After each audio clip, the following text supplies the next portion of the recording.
ଆପଣଙ୍କ ମତରେ ହେଲା ଆଜ୍ଞା, କିନ୍ତୁ ଆଜ୍ଞା ମୋର ମତରେ ସର୍ବସାଧାରଣ ମାନଙ୍କ ମତରେ ହେଲା ନାହିଁ ଆଜ୍ଞା। ତାହେଲେ ତତେ କିପରି ଜଣା ଅଛି କହିପାରିବୁ? କହିପାରିବନି ବୋଲି ଭାବୁଛନ୍ତି? ଆଚ୍ଛା ନିଶ୍ଚିତ। ତାହେଲେ କିପରି କହିଲୁ? ଆପଣଙ୍କର 10ଟି ନାମ 10ଟି ସ୍ୱରରେ ଆସିବ ଆଜ୍ଞା। ଆଚ୍ଛା ଆପଣଙ୍କର ନାମ 10ଟି ସ୍ୱରରେ ଆସିବ। ତାହେଲେ କିପରି କହିଲୁ? ପ୍ରଥମ ନାମଟି ଆପଣଙ୍କର ଅର୍ଜୁନ। ଅର୍ଜୁନ ନାମଟି ଆସିବ ଆପଣଙ୍କର କୋଠିଶାଳା ସ୍ୱରରେ।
He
ଆଜ୍ଞା ଦୁବ ଆପଣ କେତେ ବଡି ନାମ ହେଲା ଆରେ ଗୋଟିଏ ଗୋଟିଏ ନାମ ଏଇ ନାମଟି ଆପଣଙ୍କୁ କିଏ ଦେଇଛନ୍ତି ଆରେ ପଣ୍ଡୁମାନେ ଦେଇଛନ୍ତି ତାପରେ ଆପଣଙ୍କର ଆସିବ ଫାଗୁନି ଫାଲ୍ଗୁନି ନାମଟି ଆପଣଙ୍କ ଆସିବ ପାଲାସ ହଁ ଆସ୍ତେ ଆଜ୍ଞା ତମେ ଏଠି ପାଲା କରିବ ପାଲା ନାହିଁ ଆମର ଅର୍ଜୁନଙ୍କର ଯୋଉ ଦ୍ୱିତୀୟ ନାମ ଆସିବ ପାଲା 16 ଆସିବ ଆଚ୍ଛା ତମର ତମେ ପାଲା କରିବ ନା କି ତମର ପାଳିଆ କିଏ ଅଛି ପାଳିଆ ଅଛନ୍ତି ଅଛନ୍ତି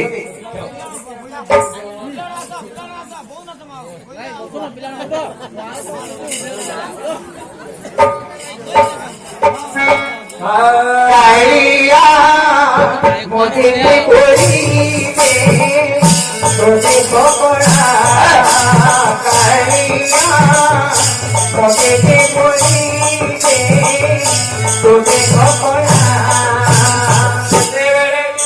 ফুল ভিড় বড় হে জীবন ধন মর জীব জীবন আমি যেতেବେଳେ জানব ফুল ভিড় আপন হে জীবন ধন মর জীব জীবন বৃহস্পতি পুরাইলে কুম্ভ বিতায়ন হে জীবন ধন মর জীব জীবন বৃহস্পতি আদি জন্ম নক্ষত্র দেখতে হে জীবন ধন মর জীব জীবন যোগ ফাল্গুনি নক্ষত্র জানি যোগ মতে হে জীবন ধন মর জীব জীবন